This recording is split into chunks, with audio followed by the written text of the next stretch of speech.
The courthouse parking lot was quiet that morning until a sharp voice split the air. "Hey, you can't park there!" Officer Brandon Cole's shout carried across the rows of cars like a whip crack. He was young, hard-jawed, and moved with the restless stride of a man who always walked fast, even when there was nowhere urgent to be. In his eyes, the sight of a tall black man standing calmly beside a gray sedan already looked like trouble.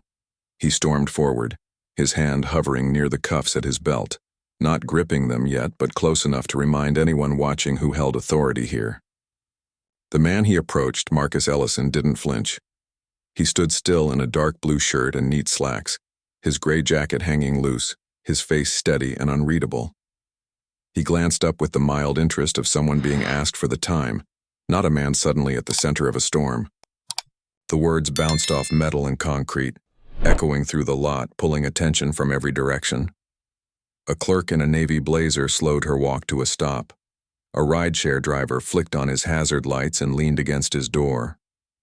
Two joggers tugged out earbuds, curiosity written on their faces. Phones rose like reflexes, tiny red recording dots blinking. The air seemed to grow heavier, thick with the kind of silence that holds its breath before a verdict. Brandon repeated himself louder, as if volume alone could turn suspicion into fact. "I said you can't park there."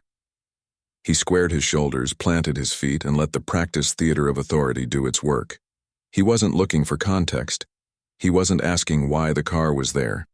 He was reading posture, tone, and skin color. To him, that was all the evidence he needed. But Marcus met his stare differently, as if weighing the man instead of the uniform. His voice came calm, level, and strangely sharper than the officer's bark. "I'm exactly where I'm supposed to be." The line slid through the noise like a blade. It wasn't defiance. It was fact. It was the kind of truth that makes people around it question their footing. Brandon's eyes narrowed. He took another step forward. "ID. Now." The word wasn't a request. It was a command, clipped and edged. Phones tilted higher to catch the exchange. No one in the crowd moved closer, but the circle of attention tightened, invisible and strong. Whispers rippled. What did he do? Is that even a restricted space? He looks familiar. But speculation was all they had. None of them truly saw the man yet. Marcus kept his hands where everyone could see them, open and relaxed at his sides. He didn't scramble for a wallet. He didn't wave documents or explanations. His stillness seemed to sharpen the tension until even the breeze hesitated, lifting a corner of a stray parking ticket and letting it drop again. Every small sound felt amplified: a car door slamming too hard, the scrape of shoes on asphalt, the flutter of a sparrow darting from under a bumper. The lot seemed to shrink around the two men until it was nothing but a stage with an audience. Brandon's jaw clenched. His stance tightened into the ready pose they drill into recruits on day one. He angled his hips, squared his shoulders, letting his posture say what his voice already had, that he was in charge and resistance would not be tolerated. His radio squawked faintly at his side, but his focus never broke from Marcus. "Show me your ID now," he barked again. Marcus looked at him as if he'd seen this play before, in a dozen different versions, and already knew every line. There was no tremor in his hands, no plea in his expression. He met the officer's eyes the way a man looks at a ledge, aware of the drop, sure of his footing. Then he spoke, low and even, his tone more caution than challenge. "Be careful what you do next." The words landed harder than a shout. They weren't threat or plea. They were a warning label on a choice that couldn't be taken back once opened. The crowd felt it. A clerk whispered, "This is getting bad." Someone else muttered, "Why doesn't he just show his ID?" But even those who asked it knew the answer was larger than a plastic card in a wallet. The point wasn't the ID. The point was dignity. Phones stayed steady, no longer recording for curiosity or spectacle but for testimony. Witnesses, not bystanders. The lot thrummed with the kind of silence that makes your heartbeat sound louder than traffic. Brandon's jaw worked, sweat bright at his temples. He called for backup into his radio, the words snapping heads toward him. Backup didn't just mean support. It meant escalation. It meant this wasn't about parking anymore. It was about power. Marcus still didn't move. He let the silence hang, let it do the work of 1,000 arguments. His eyes stayed locked on the officer's face, not the hand near the cuffs. If there was fear in him, he carried it like a man long used to its weight. If there was anger, it cooled before reaching his lips. He was a man who had learned long ago how to let silence speak. And under that silence ran a current of memory, the kind that shapes a life. When he was 12, he had watched his father bleed on asphalt because he had said good evening to a cop in the wrong tone, too flat, not deferential enough. That night had been Marcus's first hard lesson in unwritten rules, the kind that aren't in law books but can still draw blood. He had carried that scene quietly, like an old injury, and it had taught him how to walk in this world. What doors to avoid, what looks to sidestep, how to navigate danger by tone and posture alone. But it also forged in him a resolve. He had chosen law as his weapon, not because it promised safety, but because it offered words sharp enough to make men with guns sit down. He became a civil rights lawyer, case after case piling into a staircase of files he climbed with grit and scars. He learned to write arguments that told the truth without flinching, to let juries sit with facts until they itched with discomfort. It wasn't cinematic, it was grueling, exhausting, and dangerous. Threats came like unpaid bills. Notes under wipers, late-night phone calls, strangers brushing too close with too much intent.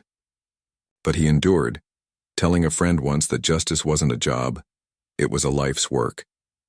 That was how he held himself together when quitting seemed like peace. Now, in the courthouse lot, that entire history lived under his skin. The steady breath, the open hands, the refusal to move were not the stubbornness of a man resisting authority. They were the practiced choice of someone who had already measured the cost of fear and decided not to pay it. He stood exactly where he was supposed to be, on that small patch of asphalt, facing a man who believed he owned the morning. Brandon's voice dropped lower, the kind of dangerous quiet that carried more threat than a scream. "Don't test me," he said. His fingers flexed near the cuffs, muscles in his forearm twitching like wire. The lot tilted toward the brink, every witness feeling the hinge of history creak. Marcus didn't back down. He tipped his head a fraction, breathed slow and even, and let the silence harden around him like steel. He wasn't bargaining, wasn't pleading. He was letting the officer, and all of us watching, feel the shape of a choice that could not be undone. And in that stillness, as the morning seemed to hold its breath, you could sense something old rise in the space between them, the echo of every time dignity had been weighed against power. The crowd wasn't just watching anymore. They were waiting to see what kind of day this would become. The morning at the Arlington courthouse began quietly, but the stillness shattered when Officer Brandon Cole's furious shout split the air. His voice carried sharp and commanding across the parking lot. "Hey, you can't park there!" The sound bounced off cars, concrete, and glass, dragging every eye toward the scene. Brandon moved fast, his stride taut with authority, his hand hovering close to his cuffs, not touching yet but making sure everyone saw the power in his posture. The target of his outburst, a tall black man in a dark blue shirt, neat slacks, and a gray jacket, stood calmly beside a gray sedan still ticking with engine heat. He did not flinch, did not show fear, only looked up with the quiet composure of someone asked a casual question. His name, though unknown to most at that instant, was Marcus Ellison, and in that moment he was the calm center of an oncoming storm. Brandon repeated his command louder, as if the extra volume could turn his suspicion into fact. "I said you can't park there." The lot felt suddenly small, its many lanes contracting toward the clash unfolding in one square of asphalt. People nearby slowed, watching. A clerk in a navy blazer stopped mid-step. A rideshare driver flicked on his hazards and leaned on the door. Joggers tugged their earbuds out. Phones rose like reflexes, little red lights glowing like fireflies capturing the confrontation. The crowd's silence carried a weight, thick and electric, but Marcus sharpened it with his own presence. He lifted his chin slightly, measuring the officer, and when he spoke, his voice was steady, calm, and piercing. "I'm exactly where I'm supposed to be." The words cut through the air like a blade. Not a challenge, but a statement of fact. They forced everyone listening to reconsider where they stood. Brandon stiffened, narrowing his eyes, then snapped, "ID, now." The command wasn't a request. It was a claim to ground, spoken with no room for negotiation. Marcus kept his hands visible at his sides, fingers loose, steady, betraying no rush to defend or explain himself. The silence deepened, charged with the kind of tension that turns ordinary sounds into amplifiers. A car door slammed too hard. A sparrow darted out from under a bumper. A breeze lifted the corner of a parking ticket, fluttered it, then dropped it back down as if even the wind held its breath. Brandon advanced, posture tightening into the textbook stance of authority drilled into recruits on day one. Shoulders squared, hips angled, feet planted. He wasn't searching for truth. He was reading posture, tone, and the color of skin. Marcus, however, was reading something else entirely. A different book with fewer words but heavier meaning. He didn't reach for a wallet or gesture toward signs. He simply stood there, letting the silence hold its ground. I stood with coffee in one hand and my courthouse badge in the other, watching as the lot became a stage. Phones pointed like spotlights, witnesses circling in without stepping closer, attention forming its own kind of fence. A whisper threaded through the crowd. "What did he do? Is that even a restricted space? He looks familiar." None of them knew, but all of them felt the pull of something beyond parking rules. The officer's voice climbed, sharp with impatience. "This is restricted. Last warning." Marcus blinked once, slowly, and looked at him the way one looks at a door, not sure whether the person behind it is ready to open. He gave no smile, no plea, no concession. His silence was louder than Brandon's bark. Brandon's jaw clicked with irritation. His radio squawked faintly as he called in, "Need backup at the courthouse parking lot." The word backup dragged the tension down heavier, a signal that this wasn't about conversation anymore. It was escalation, the kind of word that narrows the path ahead until there are only two exits: surrender or confrontation. The silence grew so taut it seemed to hum. The crowd shifted uneasily. A rideshare driver muttered, "He looks familiar," though he couldn't place him. Some guessed aloud, professor, pastor, lawyer, but they were all grasping. None of them were seeing. Marcus didn't fill the space with excuses. He let the weight of his presence do the speaking. His voice came again, low but clear. "Be careful what you do next." It wasn't a threat. It wasn't a plea. It was a warning carved from experience, a caution label on an action that couldn't be undone. The words landed heavier than shouts, pressing into the air like stone. Brandon's anger flared. Sweat shone at his temples as he squared his stance again, his right hand hovering nearer to the holster at his hip, making stomachs drop around him. His tone dropped quieter than before, but sharper, more dangerous for its restraint. "Don't test me." Fingers flexed, tendons tightening in his forearm, the body language of a man on the brink. The crowd whispered nervously. Someone said, "This is getting bad." Another muttered, "It's just a parking space." A voice corrected, "It's never just a parking space." Everyone knew this wasn't about asphalt lines. This was about dignity and power colliding in plain sight. Marcus's posture didn't change. His hands remained open, palms easy, his body relaxed but unmovable, like steel heated by flame but unwilling to bend. His gaze was steady, his silence deliberate. He had been here before, in other versions, in other places, and he knew the cost of both silence and speech.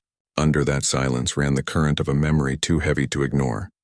When he was 12, he had stood helplessly by a station wagon and watched his father beaten bloody on asphalt, for nothing more than greeting an officer with the wrong tone. "Good evening," flat, not deferential, not bowed enough. It had been enough to draw blood. Sirens never came. Apologies never came. Only the lesson did. Some rules are unwritten, but their punishment is very real. That memory lived in Marcus like an old scar. It shaped his gait, his choices, his path. It guided him years later into the law, not because the law promised safety, but because it gave him tools sharper than fists and louder than violence. He became a lawyer who fought civil rights cases, climbing a staircase of files and briefs. Victories hard won, losses carried heavy, threats endured like bills in the mailbox. Justice wasn't a job for him. It was a life's work, and that life's work now stood distilled in his stillness in the parking lot. To the crowd it may have looked like stubborn defiance.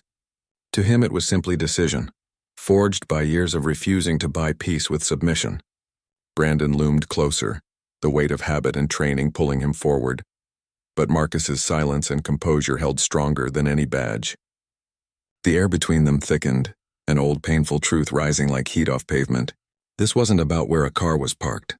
It was about who had the right to stand tall without flinching. The lot became a hinge, creaking toward a moment everyone knew they would never forget. Brandon's voice dropped lower, dangerous in its quiet. "Don't test me," he said, and his fingers flexed near the cuffs. His forearm tightened, tendons bright under the skin. A physical signal that he was seconds away from moving from talk to touch. Around him, the air grew tense enough to make every sound feel sharper. A shopping cart rattled faintly in the distance. A turn signal clicked. A dog barked twice and then fell silent as though it remembered it wasn't part of this moment. The lot inhaled and held its breath, everyone waiting for the next sound to decide what kind of day this was going to be. Marcus stood unmoved, head tilted slightly as if acknowledging the warning but not bending to it. His breath was steady, his eyes fixed on the officer's face. He didn't smirk, didn't flare with anger, didn't even appear afraid. Instead, he carried himself with the calm of someone who understood that dignity could not be purchased with submission, and that once given away, it could never be reclaimed. His silence was more powerful than any defense he could have spoken. The crowd felt it. A woman coughed and then stilled.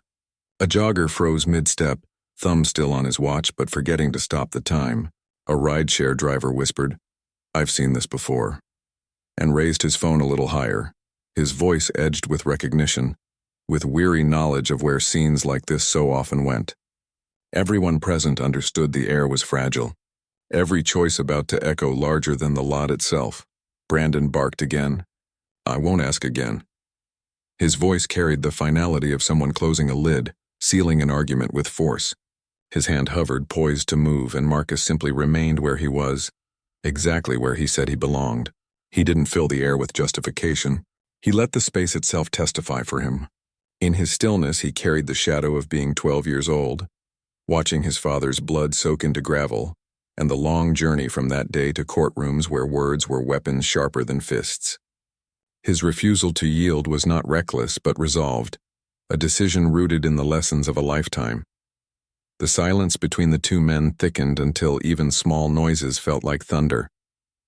A flagline clinked against its pole somewhere nearby, its sound ringing oddly bright in the weighted air. Then an older woman, black, her church hat clasped in her hands, stepped closer without anyone noticing until her voice, thin but steady, carried across the scene. "They're about to handcuff justice itself," she said. Her words landed heavier than shouts, cutting the tension with clarity. The crowd murmured, heads dipping as if she had voiced what everyone already knew but hadn't dared to speak. At that moment, another officer entered. Rick Jensen, broad-shouldered, mid-40s, his posture carrying the tiredness of years of service. He placed a hand on Brandon's shoulder, not forceful but steady, the kind of touch that said, "I am here and so is everyone else." His voice was low, cautious. "Maybe we should slow down." The hand was more than a touch. It was a reminder. Jensen had lived through another day when he hadn't intervened, when he had let a partner go too far. That memory lived in his bones, and today he was determined not to repeat it. Yet Brandon shrugged the hand away, jaw set, pride blazing stronger than reason. "I've got this," he snapped, as if control alone could fix the fissure opening under him. The crowd tightened again, their phones unwavering, their whispers gathering. Marcus at last spoke softly, forcing people to lean in. "Do what you think is right." His words weren't surrender, weren't a dare. They were a mirror. He placed the weight of the choice back in Brandon's hands, forcing the young officer to reckon with himself. For a fleeting moment, Brandon hesitated, gears of habit catching on something deeper, but pride pushed him forward. He shrugged off Jensen's presence and squared his stance once more. The silence around them swelled, pressing from every side, as if the air itself wanted to hold Brandon back but couldn't. Martha, the woman with the church hat, watched intently, not smiling, not praying, but counting the steps from a bad decision to a worse one. The crowd murmured faintly, some pleading softly, others whispering, "Don't do it, man." It was like watching a storm decide whether to break.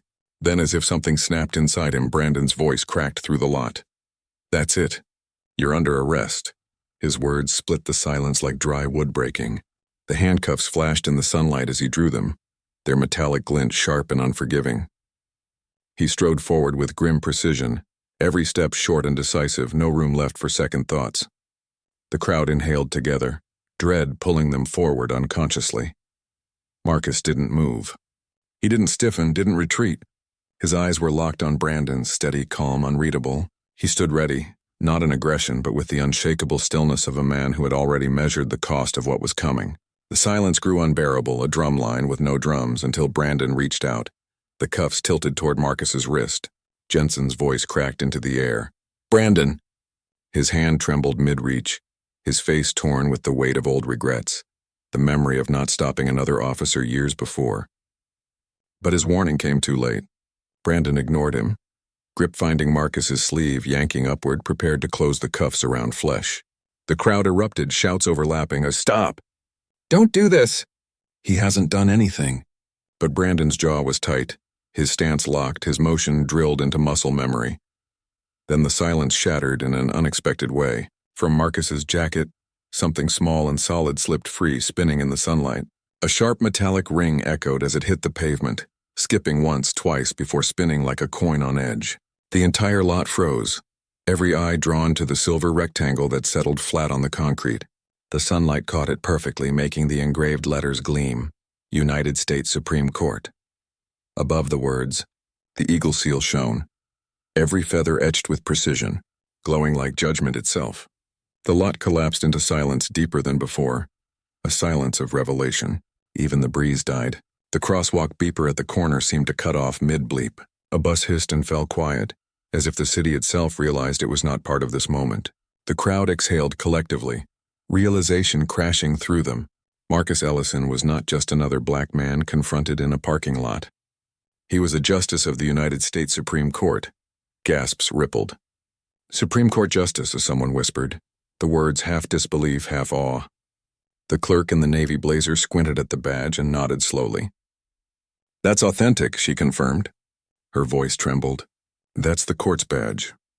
The truth lay undeniable on the asphalt. Officer Rick Jensen froze, hand half raised, his body language showing the moment of recognition he had promised himself not to miss again. His jaw clenched, then loosened.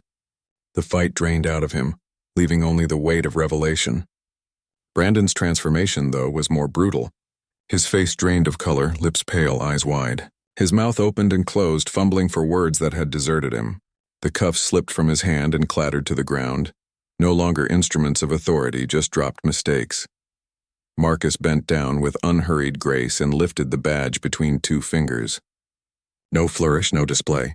He simply raised it to eye level, polished metal catching sunlight and reflecting Brandon's face back at him. He said nothing. That silence roared louder than any accusation. It pressed into every chest, demanding recognition. Brandon's breath turned shallow, loud enough to hear. Like a man in a hospital room or confessional booth, sweat traced a line down his jaw. His eyes flicked between the seal and Marcus's face, caught between awe and terror. The crowd leaned in without moving. The silence was not absence of sound, but presence of judgment. It carried the weight of every courtroom Marcus had ever stood in, every civil rights battle fought, every scar earned from a system too often blind to dignity. Brandon staggered back a step. His shoulders sagged as if the badge itself had placed hands on him and pressed. The choreography of command fell apart in pieces until he looked small, exposed like a boy caught cheating on a test. Around them, people lowered their phones slightly, not because the moment was over, but because it had transformed. It was no longer confrontation. It was revelation. Some whispered, "Dear God." Others said, "Amen." Even skeptics went silent because moments like this don't ask for agreement. They make agreement irrelevant. Marcus lowered the badge to his chest, letting his jacket fall around it. He didn't lecture. He didn't scold. He let the truth stand in the open, undeniable, and let silence be the verdict. At last, Brandon managed to force out a single word, broken and breathless. "Sir." His voice cracked under its own weight. He had no apology large enough for the damage already done.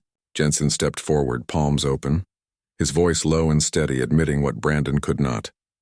"Sir, we didn't know." His words trembled, a confession stripped of excuses. The crowd shifted uneasily, some wiping tears, some bowing their heads, some whispering apologies into the air.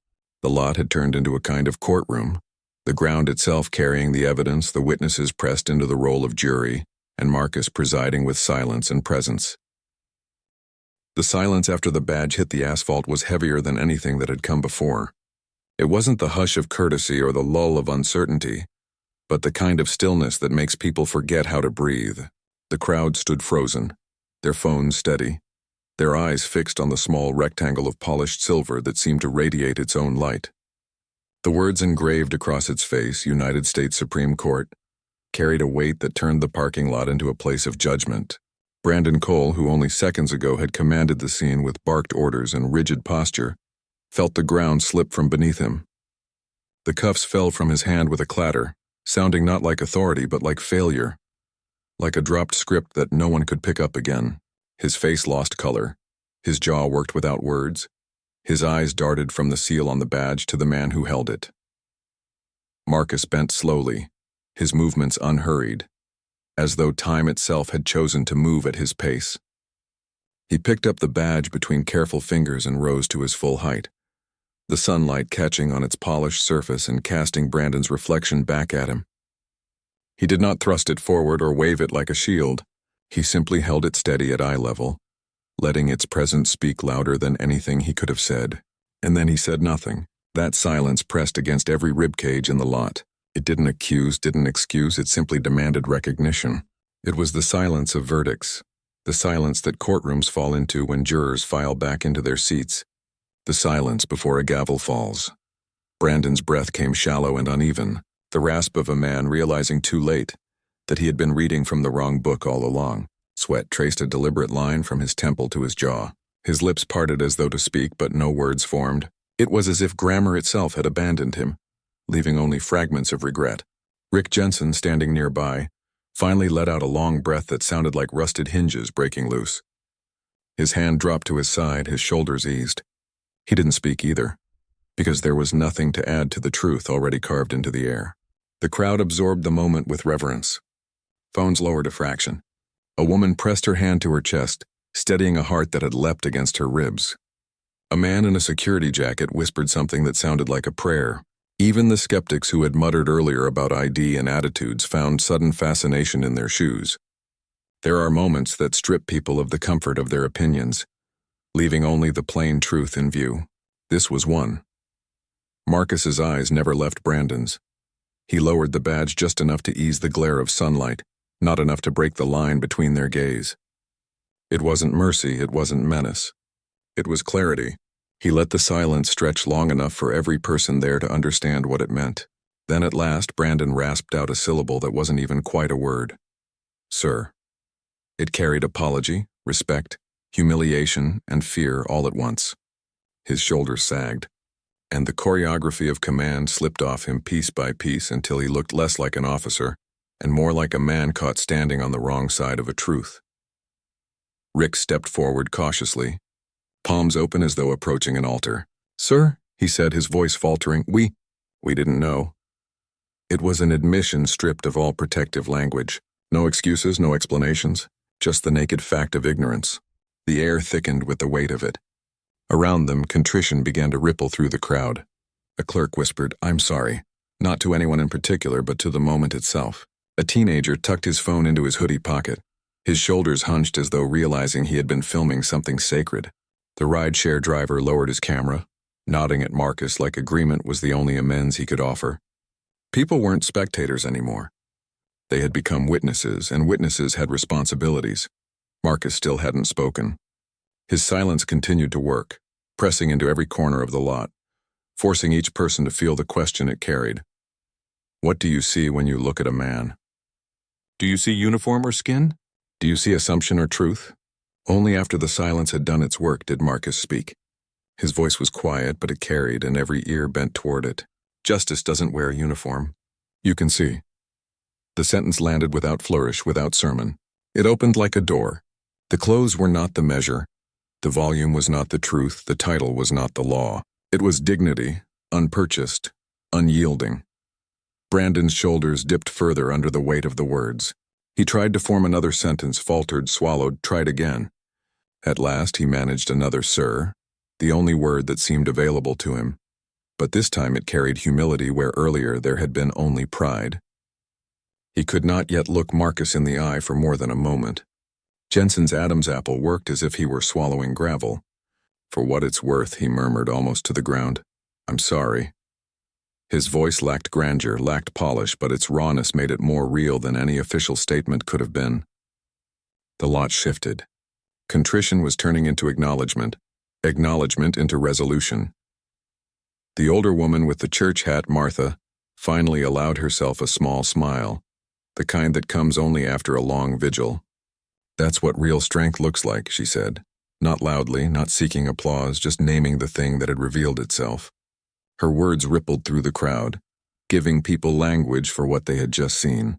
Brandon bent automatically toward the cuffs at his feet, but his fingers hesitated, hovered, and withdrew. Picking them up would have meant trying to resume a script already burned.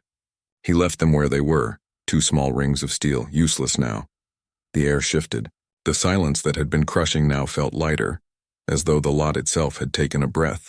Marcus lowered the badge toward his chest and let his jacket fall back over it. The metal disappeared, but the meaning didn't. He looked at Brandon one more time, his gaze steady, not triumphant, not cruel. It was the gaze of a man who knew that power is not in shouting or in steel, but in presence. Brandon whispered another "sir," this one softer, almost reverent. A breeze returned to the lot as if released from a hold.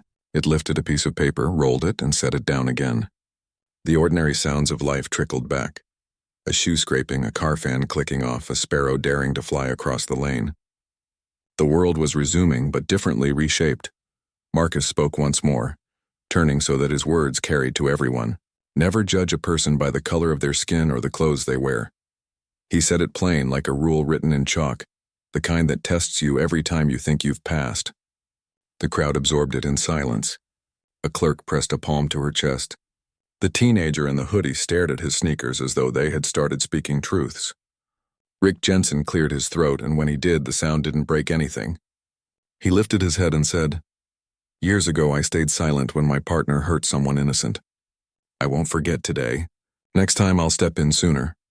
His voice didn't try for grandeur, and that made it more powerful.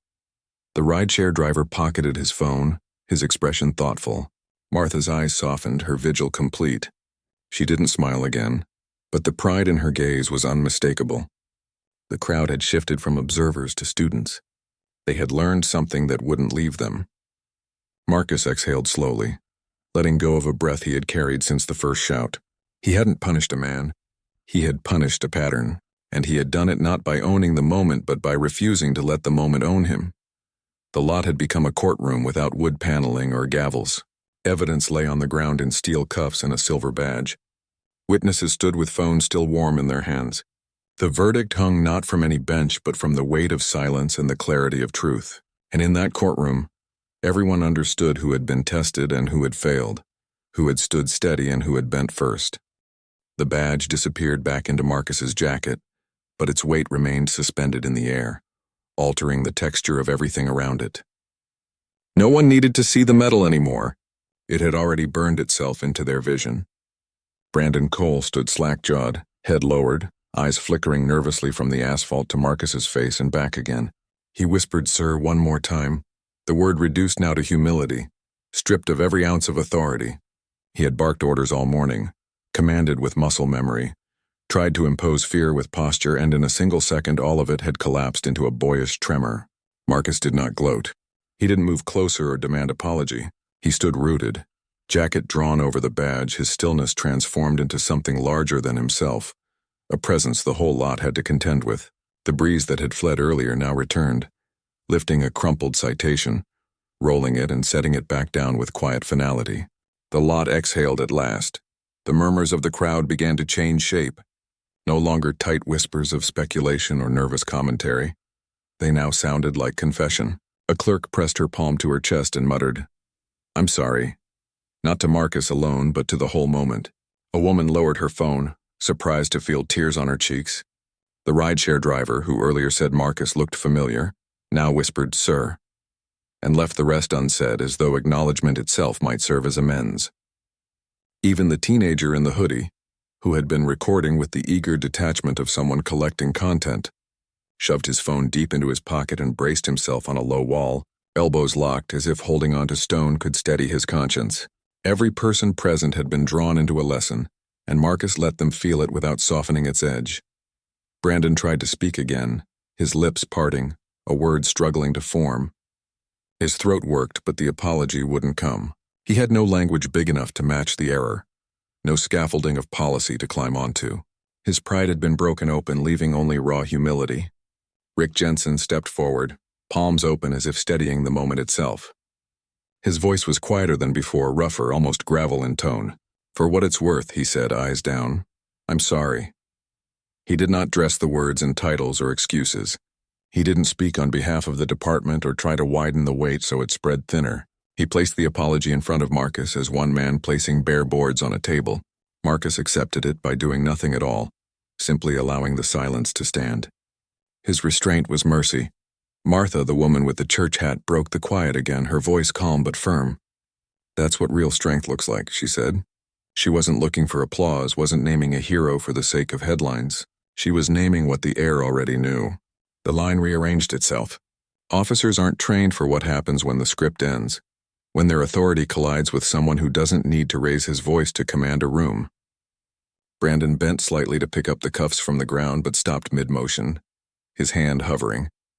He seemed to realize that touching them would feel like trying to put the genie back in the bottle, a meaningless gesture against what had already been revealed.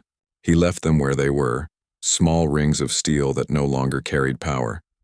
The crowd breathed again, softer this time, as though afraid of breaking the new balance.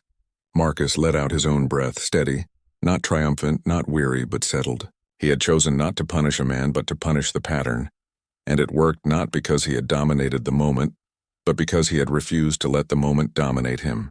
The silence around him shifted into fullness, no longer empty or fearful, but weighted with comprehension. Each person seemed to stand inside a private question. What would I have done? Where do I stand when judgment comes wearing the wrong clothes? Marcus turned slightly, his voice reaching all of them without climbing. Some uniforms ask for respect.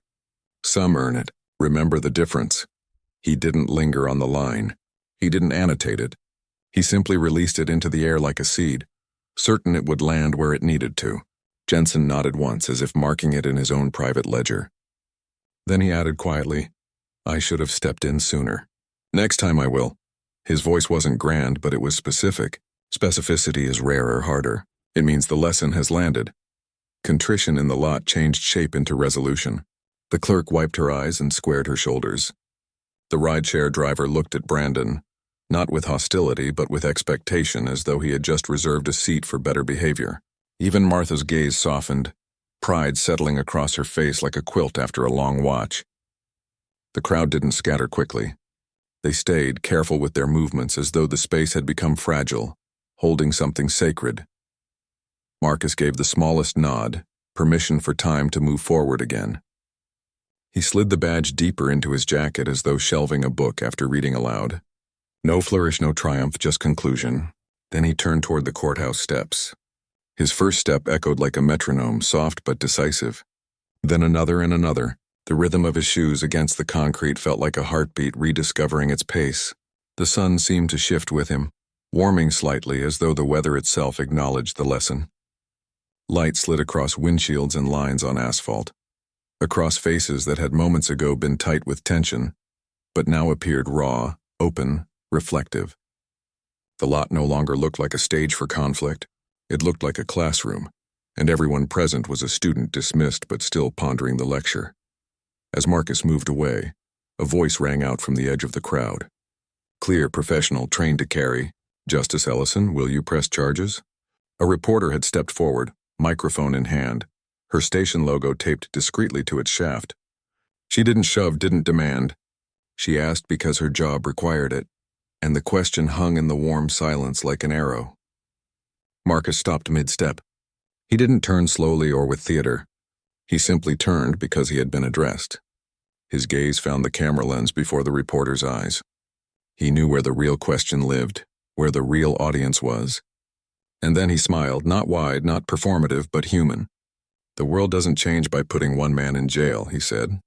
"It changes when hearts awaken." The sentence lifted the scene beyond itself. It clicked something inside everyone listening. This wasn't just about a parking lot anymore. It was about the way people chose to see each other, about what they carried forward into the ordinary. The reporter lowered her mic slightly, caught off guard by the completeness of the answer. Someone behind me whispered, "That's it. That's the headline. That's the homework." They were right. Marcus turned back toward the courthouse steps. The door ahead looked ordinary, smudged glass and metal frame, but now carried new weight, the kind of ordinary that has been asked to hold extraordinary truth. He climbed steadily, each footfall deliberate, his jacket still hiding the badge but unable to hide what it meant. The crowd stayed where they were, unwilling to move until he disappeared inside. Only after the door closed behind him did the lot exhale fully. Life began to reassemble in fragments. A car engine turning, a pair of voices testing out laughter, first without humor, then with a little of it. The teenager pulled out his phone, not to post but to type, his thumbs moving fast as though saving words for later. The security guard in his jacket muttered to himself, "We need to do better," a note to pin on his own door. Martha brushed her fingers along the brim of her church hat like a blessing. Jensen looked at Brandon, not with scorn, not with pity, but with a kind of steady expectation. Brandon nodded faintly, acknowledging a road he had no choice but to walk differently now. I looked at the ground. The scuff marks, the discarded citation that had been tossed by the breeze all morning, the small steel cuffs left lying there. Nothing about them had changed, and yet nothing was the same. The lot had become a mirror. If you stood there long enough, you could see yourself reflected back in the choices made and not made, in the silence that spoke louder than orders. Justice wasn't in the badge or the cuffs or even the black robe waiting upstairs in the courthouse. It lived in the stubborn choices of a man who refused to give away dignity in exchange for false peace. It lived in the restraint of Jensen's apology, in the bowed head of Brandon, in Martha's plain-spoken recognition. The wind rose again, gentler this time, brushing past bumpers and mirrors, lifting the hair at the back of my neck like a whisper. Remember. And the lesson was simple, almost invisible but heavy with demand. Every small silent choice has weight. Every time you resist mistaking clothing for character, or volume for truth, the world tilts a little closer toward justice. Marcus had left the lot, but the silence he carried with him lingered. Hours later, it would still ride with us, whispering questions. How many times have I judged quickly for convenience? How often have I stayed quiet when speaking might have shifted a scene by a degree? If justice doesn't wear a uniform, will I recognize it when it asks me to stand beside it? The lot returned to ordinary life, but none of us were the same.